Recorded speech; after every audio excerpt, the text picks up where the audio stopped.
Vishnu ശാലിനിയുടെ latest എപ്പിസോഡിൽ ശാലിനി ആ phone വിളിക്കുന്ന ആളിനോട് കുറേയൊക്കെ തട്ടിക്കയറുന്നുണ്ട്. ശുചിത്വ മിഷൻ്റെ മറവിൽ ഇതൊക്കെയാണ് ചെയ്യേണ്ടത്, ജില്ലാ കളക്ടർ പറഞ്ഞു തരേണ്ട ആവശ്യമുണ്ടോ, തട്ടിപ്പ് നടത്തുന്നവരെ ഞാൻ വെച്ച് ഉറപ്പിക്കില്ല എന്നൊക്കെ പറഞ്ഞ് ഫോൺ കട്ട് ചെയ്യുകയാണ്. തുടർന്ന് ജോൺ ആ സമയത്ത് വരുന്നുണ്ട്, ജോണിനോട് ഇരിക്കാനൊക്കെ പറയുന്നുണ്ട്. അനുപല്ലവി ഇറങ്ങി പോകുന്നുണ്ട്.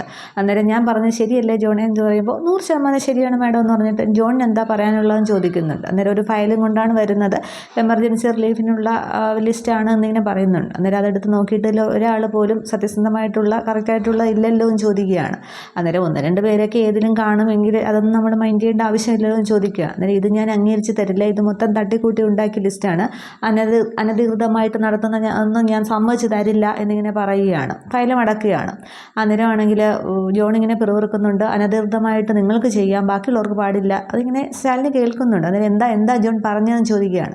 അന്നേരം മാഡം ഒന്ന് ആലോചിക്കണം, പിന്നെ പണം പലിശയ്ക്ക് കൊടുക്കുന്നത് അതൊരു അനധികൃതമായിട്ട് ചെയ്യുന്നതല്ലേ, ഓപ്പറേഷൻ കുബേര മാഡത്തിൻ്റെ അമ്മയമ്മയല്ലേ അത് ചെയ്യുന്നുണ്ടല്ലോ. അപ്പോൾ ഫസ്റ്റ് ലിസ്റ്റ് എടുത്താൽ അവരുടെ പേരല്ലേ ആദ്യം വരേണ്ടത് മാഡം. അപ്പോൾ ശാലിനി ഇങ്ങനെ ദേഷ്യത്തോടെ നോക്കുകയാണ്. അന്നേരം മാഡം ഫയൽ നോക്കി ആലോചിച്ച് തീരുമാനം എടുത്താൽ മതി എന്ന് പറഞ്ഞിട്ട് ജോൺ അങ്ങ് ഇറങ്ങി പോവുകയാണ്. അന്നേരം ശാലിനി ഇതിങ്ങനെ ആലോചിച്ച് ജോൺ ഇങ്ങനെ പറഞ്ഞത് ഓപ്പറേഷൻ കുബേര സത്യഭാമയായിരിക്കും ഒന്നാമത്തെ പേര് എന്നൊക്കെ പറഞ്ഞത് ശാലിനി ഇങ്ങനെ ആലോചിച്ച് ദേഷ്യം കൊണ്ട് ഇരിക്കുകയാണ്. അതേസമയം അവിടെ ശിവനാണെങ്കിൽ ചന്ദ്രയും റാണിയും കൂടി ഭക്ഷണമൊക്കെ ഒരുക്കുന്നുണ്ട്. അതിൽ ഏട്ടന് എരിവും പുളിയൊക്കെയാണ് ഇഷ്ടം എന്ന് പറയുമ്പോൾ എണ്ണ കൂടിയൊന്നും കൊടുക്കരുതെന്നല്ലേ ഡോക്ടർ പറഞ്ഞതെന്നൊക്കെ റാണി പറയുന്നുണ്ട്. അന്നേരം ഡോക്ടർ അങ്ങനെ പറയും, പക്ഷേ ശിവേട്ട അതൊക്കെ കേൾക്കണ്ടേ എന്ന് പറഞ്ഞ് അവർ എല്ലാം എടുത്ത് വെക്കുന്നുണ്ട്. അന്നേരം ശിവൻ കൈയിട്ട് വരികയാണ്. എൻ്റെ ഭക്ഷണമാണെന്ന് തോന്നുന്നു ചർച്ച എന്നൊക്കെ പറയുകയാണ്. അന്നേരം ഏട്ടൻ കുറച്ച് ദിവസത്തേക്ക് ഇതൊക്കെ കഴിച്ച് അഡ്ജസ്റ്റ് ചെയ്യണമെന്ന് പറയുകയാണ്. അന്നേരം ഇത് മുഴുവൻ ഇലക്കറി ആണല്ലോ എന്നും പറഞ്ഞ് എല്ലാം തുറന്നു നോക്കിയിട്ട് പറയുന്നുണ്ട്. അന്ന് ഇതെല്ലാം റാണി ഉണ്ടാക്കിയെന്ന് അവളുടെ സ്വന്തം തോട്ടത്തിൽ നിന്നെടുത്ത ചീര പച്ചക്കറി എന്നൊക്കെ പറഞ്ഞ് കുറേ പറയുന്നുണ്ട്. അന്നേരം എന്ത് ചെയ്യാം, പിന്നെ തൽക്കാലം ഇതൊക്കെ കുറച്ച് അഡ്ജസ്റ്റ് ചെയ്യാമെന്ന്. അപ്പോൾ പുറത്തൊന്നും വല്ല ഭക്ഷണം കഴിക്കേണ്ടി വരുമോ എന്നൊക്കെ പറയുന്നുണ്ട്. അന്നേരം കുറച്ച് നാളത്തേക്ക് ശിവേട്ട അതൊന്നും കഴിക്കല്ലേ എന്നൊക്കെ, നമ്മൾ ഉണ്ടാക്കുന്ന പോലെ എല്ലാ ഹോട്ടലുകാരുണ്ടാക്കുന്നത് എന്നൊക്കെ ഇവർ പറയുന്നുണ്ട്. എന്ന് വെച്ചാൽ ഭക്ഷണം കഴിക്കാനായിട്ട് തുടങ്ങുമ്പോൾ ചന്ദ്ര പറയണം, അയ്യോ ഗുളിക കഴിച്ചില്ലല്ലോ, ആഹാരത്തിന് മുമ്പുള്ള ഗുളികയില്ലേ. അന്നേരം അത് ആഹാരത്തിന് ശേഷവും കഴിക്കാമല്ലോടി എന്ന് പറയുകയാണ്. അന്നേരം അതൊന്നും പറ്റില്ല, സമയത്ത് തന്നെ കഴിക്കണം, ഞാൻ പോയി എടുത്തുകൊണ്ട് വരാം, റാണി ഒരു ഉരുള പോലും കഴിക്കാൻ നോക്കണേ എന്ന് പറഞ്ഞിട്ട് ചന്ദ്ര പോയി ഗുളിക എടുക്കാൻ പോവുകയാണ്. അന്നേരം റാണി പറയുന്നുണ്ട്, ഒന്നും കഴിക്കല്ലേ, ഇല്ലെങ്കിൽ അവളുടെ വായിരിക്കുന്ന മൊത്തം ഞാൻ കേൾക്കും എന്നൊക്കെ പറയുകയാണ്. അന്നേരം ഇവളെ കൊണ്ട് തോറ്റു എന്ന് പറഞ്ഞ് ഇങ്ങനെ ഇരിക്കുമ്പോഴാണ് മുറ്റത്ത് കാറ് വന്ന് നിൽക്കുന്നത്. മാണിക്കത്തെ വണ്ടിയാണ് വരുന്നത്. അല്ലെ മഹേന്ദ്രനുണ്ട്, പക്ഷേ ആ ഫ്രണ്ടിൽ നിന്ന് സ്വാമി ഇറങ്ങിയിട്ട് അകത്തേക്ക് കയറി വരികയാണ്. ശിവൻകുഞ്ഞെന്ന് പറഞ്ഞ് ചെല്ലുകയാണ്. അന്നേരം ആര് സ്വാമിയെന്ന് ചോദിക്കുകയാണ്. അസുഖമല്ലേ, വിവരങ്ങളൊക്കെ അറിയാൻ വന്നതാണ് എന്ന് പറയുമ്പോൾ അപ്പോൾ മാണിക്കത്തെ പണി ഉപേക്ഷിക്കാൻ തയ്യാറായോ എന്ന് ചോദിക്കുക. അന്നേരം അതെന്താ അങ്ങനെ പറഞ്ഞത് എന്നിങ്ങനെ സ്വാമി ചോദിക്കുമ്പോൾ, അല്ല അച്ഛനെ കൊല്ലാൻ നടക്കുന്ന അസുര വിത്തല്ലേ, ഞാൻ മാണിക്കത്തെ ശത്രുവല്ലേ, അപ്പോൾ പിന്നെ എന്നെ കാണാൻ വന്നു എന്നറിഞ്ഞാൽ പണി തെറിച്ചു എന്ന് തന്നെ കൂട്ടിക്കോ എന്ന് പറയുകയാണ്. എന്നിട്ടേക്ക് ചന്ദ്ര ഗുളിക എടുത്തുകൊണ്ട് വരുന്നുണ്ട്. അന്നേരം അസുഖം അറിയാൻ വന്നതാണ്, ഇപ്പോൾ എങ്ങനെയുണ്ട് എന്ന് ചോദിക്കുന്നുണ്ട്. അന്നേരം സൂക്ഷിച്ചില്ലെങ്കിൽ ഇനിയും വരുമെന്നാണ് പറഞ്ഞതെന്ന് ചന്ദ്ര പറയുന്നുണ്ട്. ശിവൻ വിഷമത്തോടെ കേട്ട് നിൽക്കുന്നേ ഉള്ളൂ, റാണിയും കേട്ട് നിൽക്കുകയാണ്. അന്നേരം സൂക്ഷിക്കണം, നമ്മുടെ ആരോഗ്യം നമ്മുടെ കയ്യിലാണ്, പെണ്ണും പിടക്കോഴിയൊക്കെ ഉണ്ടായിരുന്നെങ്കിൽ അവരും കൂടി നോക്കുമെന്ന് പറയുന്നത്, ഇപ്പോൾ അതൊന്നും ഇല്ലല്ലോ, നമ്മൾ തന്നെ സൂക്ഷിക്കണമെന്ന് പറയുന്നുണ്ട്. അന്നേരം ചന്ദ്ര ചോദിക്കുകയാണ്, രോഗിയെ കാണാൻ വന്നിട്ട് വെറും കൈയോടെയാണ് വന്നത്, ഫ്രൂട്ട്സൊക്കെ കൊണ്ടുവരണ്ടേന്ന് ചോദിക്കുകയാണ്. അന്നേരം പറയുന്നുണ്ട്, അതിപ്പോൾ ഞാൻ വാങ്ങിക്കണമെന്നുണ്ടായിരുന്നു, പക്ഷേ നിയന്ത്രണം എൻ്റെ കയ്യിലല്ലല്ലോ, ആൾ കൂടെ ഉണ്ടായിരുന്നതുകൊണ്ടൊന്നും വാങ്ങിക്കാൻ പറ്റിയില്ല എന്ന് പറയുകയാണ്. അന്നേരം ശിവൻ അങ്ങോട്ട് ചാടി എഴുന്നേൽക്കുകയാണ്. അന്നേരം ആര് അച്ഛൻ കൂടെ ഉണ്ടോ, എന്നിട്ട് എവിടെയും ചോദിക്കുകയാണ്. അന്നേരം പുറത്ത് കാറിലിരിപ്പുണ്ട്, പറയില്ലെന്നാണ് പറഞ്ഞത്, നിങ്ങൾ എന്നെ കൊണ്ട് പറയിച്ചില്ലേ എന്നിങ്ങനെ പറയുകയാണ്. അന്നേരം ഡ്രൈവർ കാറിൽ നിന്ന് ഇറങ്ങി വെളിയിലേക്ക് ഇറങ്ങി നോക്കുന്നുണ്ട്. മഹേന്ദ്രൻ അതിനകത്തിരുന്ന് ഇങ്ങനെ സമയം നോക്കുകയാണ്, ഫ്രണ്ടിലോട്ടൊക്കെ നോക്കുന്നുണ്ട്, കാറിനകത്ത് തന്നെ ഇരിക്കുകയാണ്. അന്നേരം പിന്നെ ശിവൻ പറയുകയാണ്, ആരോടാണ് ദേഷ്യവും വാശിയും ഒക്കെ കാണിക്കുന്നത്, എന്തെങ്കിലും മക്കളോട് ഇങ്ങനെ, മക്കൾക്ക് എന്തെങ്കിലും ആപത്ത് വന്നെങ്കിൽ പാത്തും പതുങ്ങി വന്നേക്ക്, സ്നേഹമൊക്കെ ഉള്ളിലുണ്ട്, കാണിക്കത്തൊന്നുമില്ല എന്നിങ്ങനെ പറയണം, എന്തെങ്കിലും ഒരു വീണ് കിടപ്പായാൽ മക്കളെ കാണത്തുള്ളൂ, ആരും കാണില്ല എന്നൊക്കെ പറയുന്നുണ്ട്. എന്നിട്ട് സ്വാമി കൊണ്ട് പറഞ്ഞാൽ കേൾക്കണ്ടേ, ഞാൻ താൻ പിടിച്ച മുയലിന് 3 കൊമ്പെന്നാണ് വെപ്പ് എന്നിങ്ങനെ പറയുന്നുണ്ട്. അന്നേരം ശരി ഞാൻ ഇറങ്ങട്ടെ എന്ന് പറഞ്ഞ് സ്വാമി ഇറങ്ങാൻ തുടങ്ങുമ്പോൾ അല്ലെ അച്ഛൻ എന്നിങ്ങനെ പറയുമ്പോൾ, അയ്യോ വരണ്ട, ഇല്ലെങ്കിൽ ഞാൻ പറഞ്ഞെന്നാവും എന്നിങ്ങനെ പറയുന്നുണ്ട്. അന്നേരം വേണ്ട, അച്ഛൻ ഇതിലെ തെറ്റിദ്ധാരണകളൊക്കെ ഉണ്ട്, ഞാൻ വരുന്നു എന്ന് പറഞ്ഞിട്ട് ശിവൻ ഉമ്മറത്തേക്ക് ചെല്ലുന്നുണ്ട്. എന്നാൽ ശിവൻ ചെന്ന ബാഗിലെ കാറിൻ്റെ ഡോറ് തുറക്കുന്നുണ്ട്. അന്നേരം രോഗിയെ കാണാൻ വന്നിട്ട് വിശേഷം തിരക്കാൻ വന്നിട്ട് ഇറങ്ങാതെ പോവുകയാണെന്ന് ചോദിക്കുന്നുണ്ട്. അന്നേരം ആര് പറഞ്ഞു ഞാൻ കാണാൻ വന്നതാണെന്ന്, എനിക്കൊരു സ്ഥലം വരെ പോകാനുണ്ടായിരുന്നു, അപ്പോൾ സ്വാമിക്ക് എന്തോ വാങ്ങണമെന്ന് പറഞ്ഞു, അങ്ങനെ കയറിയതാണ്, എനിക്കാണെങ്കിൽ പോകേണ്ട സ്ഥലത്ത് 10 മിനിറ്റ് ലേറ്റായിട്ട് എത്തിയാലും മതി എന്നിങ്ങനെ പറയുകയാണ്. മഹേന്ദ്രന് ശിവനെ നോക്കുക വിഷമമൊക്കെ ഉണ്ട്, പക്ഷേ ആ ഒരു വാശി കളയാനായിട്ട് ഉദ്ദേശമില്ല. എന്നിട്ട് അച്ഛൻ എന്തോ തെറ്റിദ്ധാരണയൊക്കെ ഉണ്ട്, ഞാൻ ഇപ്പോഴും അച്ഛനെ കൊല്ലാൻ നടക്കുന്നു എന്നാണോ വിചാരിക്കുന്നത്, സോമശേഖരൻ ചെയ്ത പണിയാണ്, ഞാൻ അച്ഛനെ കൊല്ലാൻ നോക്കൂ എന്നിങ്ങനെ പറയുക. പറയുന്നുണ്ട്. അന്നേരം ചന്ദ്ര പറയുന്നുണ്ട് അച്ഛൻ ഉണ്ടെന്ന് പറഞ്ഞപ്പോൾ ഇനി ഭക്ഷണം എടുത്ത് വെച്ച് ചോറ് കഴിച്ചിട്ട് പോയാൽ പോരെ എന്ന് ചോദിക്കുന്നുണ്ട്. അന്നേരം ചോറ് എൻ്റെ വീട്ടിലും ഉണ്ട്, പിന്നെ ഇവിടെ നിന്ന് കഴിക്കുമ്പോൾ അതിന് ചോറ് എന്നല്ല കൊലച്ചോറ് എന്നാണ് പറയേണ്ടത്, കൊല്ലാൻ നടക്കുന്ന സ്ഥലത്താകുമ്പോൾ ഒന്ന് സൂക്ഷിക്കണം എന്നിങ്ങനെ പറയുമ്പോൾ ശിവൻ പറയുന്നത് സോമശേഖരൻ പണിയാണ് വർക്ക്ഷോപ്പുകാരന് 10,000 രൂപയാണ് കൊടുത്തത് എന്നൊക്കെ പറയുമ്പോൾ അത് മഹേന്ദ്രനൊന്ന് കേൾക്കുന്നുണ്ട്. പക്ഷേ ആ ഒരു വാശി കാരണം അത് കാണിക്കുന്നില്ല. എന്നിട്ട് സ്വാമിയോട് പറയും സ്വാമി വരുന്നുണ്ടോ, ഇല്ലെങ്കിൽ എനിക്ക് പോകണം, ഇല്ലെങ്കിൽ ഓട്ടോ വിളിച്ച് വന്നാൽ മതി എന്ന് പറയുകയാണ്. അന്നേരം ഇല്ല ഞാൻ വരുന്നു എന്നിങ്ങനെ പറഞ്ഞിട്ട് പെട്ടെന്ന് മഹേന്ദ്രൻ ഡോറങ്ങ് പിടിച്ചടക്കുകയാണ് ചെയ്യുന്നത്. എന്നിട്ട് സ്വാമി ശിവനോട് പറയുന്നുണ്ട് ബാക്കിയൊക്കെ കാര്യങ്ങളൊക്കെ അറിഞ്ഞല്ലോ, ബാക്കിയൊക്കെ ഞാൻ പറഞ്ഞ് മനസ്സിലാക്കിക്കൊള്ളാം പോട്ടെ എന്ന് പറഞ്ഞിട്ട് സ്വാമിയും കയറുന്നുണ്ട്. പെട്ടെന്ന് വണ്ടി എടുത്ത് പോവുകയാണ്. അന്നേരവും മഹേന്ദ്രന് ചെറിയ വിഷമവും ശിവനെ ശ്രദ്ധിക്കുകയൊക്കെ ചെയ്യുന്നുണ്ട്. ചന്ദ്ര പറയുകയാണ് കണ്ടില്ലേ അച്ഛൻ ഇത്രയേ ഉള്ളൂ, ഉള്ളു നിറയെ സ്നേഹമാണ്, പക്ഷെ പ്രകടിപ്പിക്കുന്നില്ലെന്നേ ഉള്ളൂ എന്നിങ്ങനെ പറയുമ്പോൾ ശിവന് ഒരു വിഷമമൊക്കെ തോന്നുന്നുണ്ട്.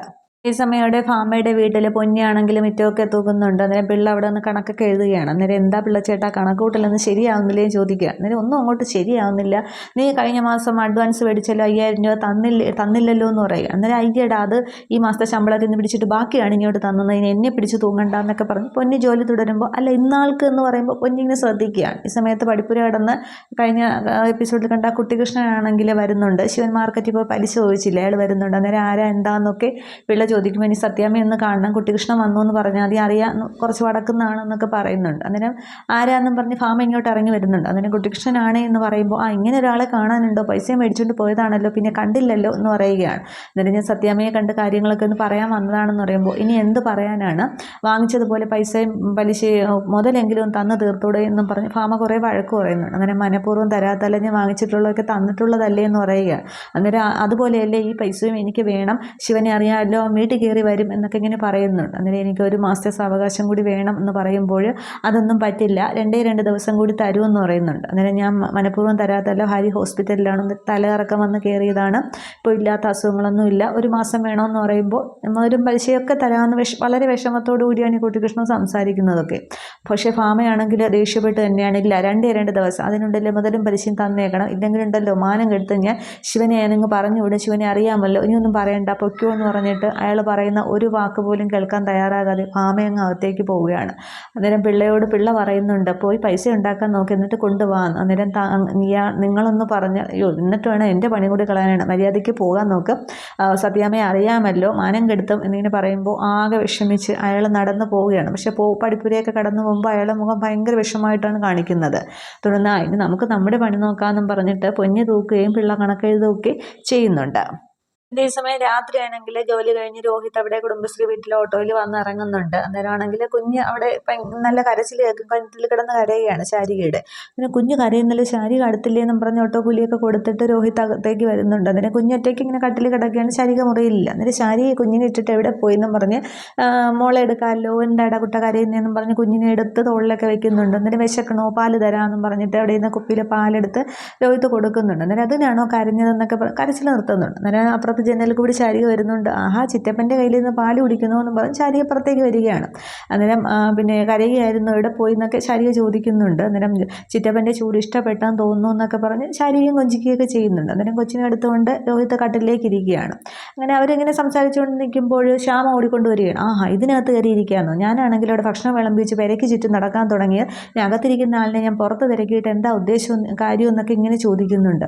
അന്നേരം ശ്യാമയും ഞാനാണെങ്കിൽ കുഞ്ഞിൻ്റെ കരച്ചിൽ കേട്ടുകൊണ്ട് വന്നതാണ്, അപ്പോൾ ശാരിക ഇവിടെ ഇല്ലായിരുന്നു, അങ്ങനെ ഒന്ന് എടുത്തതാണ്, കുഞ്ഞിനെ കരച്ചിൽ കേട്ടോണ്ട് എങ്ങനെയാണ് പോകുന്നതെന്നൊക്കെ ഇങ്ങനെ പറയുന്നുണ്ട്. അന്നേരം എടുത്തോ ഇതിനകത്ത് തന്നെ ഇരുന്നോ എന്നൊക്കെ ഇങ്ങനെ പറയുന്നുണ്ട്. അന്നേരം നീ എന്താ ഈ പറയുന്നതെന്നൊക്കെ ഇങ്ങനെ പറഞ്ഞിട്ട് ശാരികയുടെ കയ്യിൽ കുഞ്ഞിനെ അങ്ങ് കൊടുക്കുന്നുണ്ട്. അന്നേരമാണെങ്കിൽ പിന്നെ ശ്യാമയുടെ മോശമായ സംസാരം കേട്ട് ശാരിക പറയുന്നുണ്ട് നീ എന്തൊക്കെ നിൻ്റെ ഭർത്താവിനെ ഞാനിവിടെ പിടിച്ചിരുത്തിയൊന്നുമില്ല എന്നിങ്ങനെ പറയുകയാണ്. അന്നേരം പിന്നെ പറയുകയാണ് അല്ലെങ്കിൽ തന്നെ ഇവിടെ തന്നെ അടയിരുന്നു, പിന്നെ കുഞ്ഞെയാണോ ലാളിക്കുന്നത് അതിൻ്റെ അമ്മയാണോ ലാളിക്കുന്നതെന്ന് ആർക്കൊക്കെ അറിയാം എന്നൊക്കെ ഇങ്ങനെ പറയുമ്പോൾ ശ്യാമ നീ അല്പത്തരം പറയല്ലേ എന്ന് പറയുമ്പോൾ കട്ട് തിന്ന പൂച്ചയ്ക്ക് ശീലമാണല്ലോ എന്തും ആകാമല്ലോ എന്നിങ്ങനെ ശ്യാമ പെട്ടെന്ന് പറയുമ്പോൾ രോഹിത്തിന് ദേഷ്യം വീണ് രോഹിത് കർണം നോക്കി ഒന്ന് കൊടുക്കുകയാണ് ചെയ്യുന്നത്. അന്നേരമാണെങ്കിൽ നിങ്ങൾ എന്നെ തല്ലിയല്ലേ എന്ന് പറയുകയാണ്. അന്നേരം എല്ലില്ലാത്ത നാവ് കൊണ്ട് ഇങ്ങനത്തെ സംസാരം പറഞ്ഞാൽ ഇനിയും തല്ലും, മര്യാദയ്ക്ക് നിന്നോളണം എന്നിങ്ങനെ പറയുകയാണ്. അന്നേരം ഈ ബഹളമൊക്കെ കേട്ടുകൊണ്ട് ഗോപാലകൃഷ്ണൻ എവിടെ പോയിരുന്നു, ഗോപാലകൃഷ്ണൻ ഓട്ടോയിൽ വന്നിറങ്ങുമ്പോൾ ഇതെന്താ ബഹളമെന്നും പറഞ്ഞ് ഓടി അകത്തേക്ക് കയറുന്നുണ്ട്. അതിലൊക്കത്തെ ആളില്ലേ എന്തിനാ ഇങ്ങനെ ബഹളം വെക്കുന്നത്. അന്നേരമാണെങ്കിൽ ഞാൻ എൻ്റെ ഭർത്താവിനെ നഷ്ടപ്പെടുത്താൻ ഉദ്ദേശിക്കുന്നില്ല എന്നിങ്ങനെ ശ്യാമ പറയുകയാണ്. രോഹിത് അങ്ങ് കടിച്ചു പിടിക്കുകയാണ് വീണ്ടും. അന്നേരം എന്തൊക്കെയാണ് മോളെ നീ പറയാൻ ചോദിക്കുമ്പോൾ ശാരിക പറയുന്നുണ്ട്, അച്ഛാ ഇവൾക്ക് സംശയമാണ്, രോഹിത് ഈ മുറിയിലേക്ക് വന്നാലും ഒന്ന് മിണ്ടിയാൽ കുഞ്ഞിനെ ഒന്ന് എടുത്താൽ സംശയം, ഒരു വീട്ടിൽ താമസിക്കുന്നത് അപ്പോൾ കാണാതെ മിണ്ടാതെയൊക്കെ എങ്ങനെയാണ് മുന്നോട്ട് പോകുന്നത് എന്നിങ്ങനെ പറയുന്നുണ്ട്. അന്നേരം മുന്നോട്ട് പൊയ്ക്കോ, അപ്പം ഞാൻ തന്നെ ഒഴിഞ്ഞ് തന്നേക്കാം എന്നും പറഞ്ഞിട്ട് ഈ കുഞ്ഞിനെയും കൊണ്ട് ശാരികേച്ചി ഇവിടെ താമസിക്കുകയാണെങ്കിൽ ആ നിമിഷം ഞാനിവിടെ നിന്ന് ഇറങ്ങും, ഞാനും രോഹിത് ഇവിടെ നിന്ന് ഇറങ്ങും എന്നിങ്ങനെ പറയുകയാണ്. അന്നേരമാണെങ്കിൽ നീ ഇങ്ങനെ സംസാരിക്കരുതെന്നൊക്കെ പറയുമ്പോൾ നിനക്ക് ഭ്രാന്താണെന്നൊക്കെ ഇങ്ങനെ രോഹിത് പറയുന്നുണ്ട്. അന്നേരം ഞാൻ പുഴുത്തു ചാവും എന്നൊക്കെ പറയുന്നുണ്ട്. അന്നേരം അങ്ങനെ ഞാൻ സംഭവിച്ചോട്ടെ, എന്നാലും എൻ്റെ ജീവിതം കളയാനായിട്ട് ഞാനില്ല എന്ന് പറഞ്ഞിട്ട് ആകെ ദേഷ്യപ്പെട്ട് ശ്യാമയങ്ങ് പോവുകയാണ്. രോഹിത്തിന് പിന്നെയും തല്ലണമെന്നുണ്ട്. ഗോപാലകൃഷ്ണനും കടിച്ചു പിടിച്ച് നിൽക്കുകയാണ്. ശ്യാമ അങ്ങ് ഉമ്മറത്തേക്ക് ഇറങ്ങി നിൽക്കുന്നുണ്ട്. അന്നേരം ശാരിക ആകെ സങ്കടപ്പെട്ട് ഗോപാലകൃഷ്ണൻ ചോദിക്കുകയാണ്, ഈ ഒരവസ്ഥയിൽ മോളെയും കൊണ്ട് ഞാൻ എങ്ങോട്ട് പോകാനെന്ന് വെച്ചാൽ അല്പം ആശ്വാസം കിട്ടുമെന്നുള്ള അവളാണുള്ളത്, പക്ഷേ അവളുടെ നാവിൽ നിന്ന് ഇങ്ങനെയൊക്കെയല്ലേ കേൾക്കുന്നു എന്നും പറഞ്ഞ് ശാരിക വിഷമിച്ചിരിക്കുമ്പോൾ ഗോപാലകൃഷ്ണൻ ഒരു മറുപടിയും പറയാതെ നിൽക്കുകയാണ്. രോഹിത്തും ആകെ ഒരു നിസ്സഹായാവസ്ഥയിൽ നിൽക്കുകയാണ്. അതിനുശേഷം അവിടെ സത്യഭാമയുടെ വീട്ടിലെ കുട്ടികളിരുന്ന് ഹോംവർക്കൊക്കെ ചെയ്യുമ്പോൾ ശാലിനിയാണെങ്കിൽ അത് ചെല്ലുന്നുണ്ട്. അന്നേരം എല്ലാവർക്കും ചെയ്തോ, മാർക്കൊക്കെ കിട്ടിയോ എന്നൊക്കെ ചോദിക്കുമ്പോൾ അതൊക്കെ കിട്ടി, 70% മാർക്കൊക്കെ ഉണ്ട്, ഹോംവർക്കും ഒക്കെ ചെയ്ത് തീർത്തു എന്ന് പറയുകയാണ്. അന്നേരം ഹോംവർക്ക് ചെയ്ത് കഴിയുമ്പോൾ ഒരു സമ്മാനം തരാമെന്നൊക്കെ ഇങ്ങനെ ശാലിനി പറയുന്നുണ്ട്. കുട്ടികളുടെ അടുത്തേക്ക് ഇരുന്ന് ബുക്കൊക്കെ നോക്കിയിട്ട് അന്നേരം അതൊക്കെ അവിടെ നിൽക്കട്ടെ, പക്ഷേ അമ്മ പറഞ്ഞല്ലോ ഇത് ചെയ്ത് കഴിയുമ്പോൾ നമ്മൾ കാണാൻ ആഗ്രഹിക്കുന്ന ഒരു കാര്യം കാട്ടിത്തരാമെന്നുള്ളത്, അതെന്താണെന്ന് ചോദിക്കുകയാണ്. അന്നേരം ശാലിനി അങ്ങ് അങ്ങോട്ട് അഭിനയിക്കുകയാണ്. അങ്ങനെ പറഞ്ഞു, ഞാൻ എന്താണെന്ന് എനിക്ക് ഓർമ്മയില്ലല്ലോ, എന്നായിരിക്കും അത് എന്നും പറഞ്ഞ് വെറുതെ കുട്ടികളെ പറ്റിക്കാനാണ്. അന്നേരം അത് അമ്മ അഭിനയിക്കുകയൊന്നും വേണ്ട, എന്താ അമ്മ ഇത് പറഞ്ഞേ എന്നും പറഞ്ഞ് സത്യയും പപ്പിയും കൂടി പറയുകയാണ്. ഒന്ന് ഗസ് ചെയ്ത് നോക്ക് എന്നിങ്ങനെ പറയുകയാണ്. അന്നേരം കുട്ടികൾ രണ്ടുപേരും മുഖത്തോടും വന്ന് നോക്കുന്നു. ശാലിനി ഇങ്ങനെ ഇവർ ശ്രദ്ധിച്ചിരിക്കുകയാണ്. ഇത്രയുമേ ഈ ഒരു എപ്പിസോഡിൽ കാണിക്കുന്നുള്ളൂ. അപ്പോൾ ഇനി അത് കുട്ടികൾക്ക് എന്തെങ്കിലും ഒരു സർപ്രൈസ് ആയിരിക്കും വച്ചിരിക്കുന്നത്. അതിനുശേഷമാണ് അവിടെ പൊന്നി വന്ന് ശാലിനിയോട് പറയുന്നത്, അവർ ശിവനെ വഴക്ക് പറഞ്ഞതും സത്യഭാമയെ പോയി കാണുന്നതൊക്കെ. പിറ്റേന്നാണ് ശാരിക ആ ഒരു ശ്യാമയുണ്ടായ ആ ഒരു വഴക്കിൻ്റെ മനന്നൊന്നാണ് ശാരിക അവിടെ കുഞ്ഞിനെ രാജീവിൻ്റെ വീട്ടിൽ കൊണ്ടാക്കിയിട്ട് ട്രെയിനിന് മുന്നിൽ ആ ഒരു ആത്മഹത്യക്ക് ശ്രമിക്കുന്നതും പിന്നീട് ഹോസ്പിറ്റലിലാവുന്നതും ഒക്കെ. അതൊക്കെ നമുക്ക് കാണാം. Okay, thank you. പിന്നീട് ആ ഒരു കുട്ടികൃഷ്ണൻ്റെ ആ ഒരു പ്രശ്നം വരുമെന്ന് തോന്നുന്നു. അവിടെ അതുവഴിയായിരിക്കും ഇനി ഓപ്പറേഷൻ കുബേര എന്ന് നേരത്തെ ജോൺ വന്ന് പറഞ്ഞല്ലോ. അപ്പോൾ സത്യഭാമയുടെ പൈസ കൊടുക്കാത്ത മനന്തൊന്നിനി എന്തെങ്കിലും ശ്രമിക്കുമോ എന്നുള്ളതാണ്. അങ്ങനെ ഭാമയ്ക്ക് എന്തെങ്കിലും പൂട്ട് വീഴുമോ എന്നുള്ളതൊക്കെയാണ്. അതൊക്കെ കാണാം. Okay, thank you.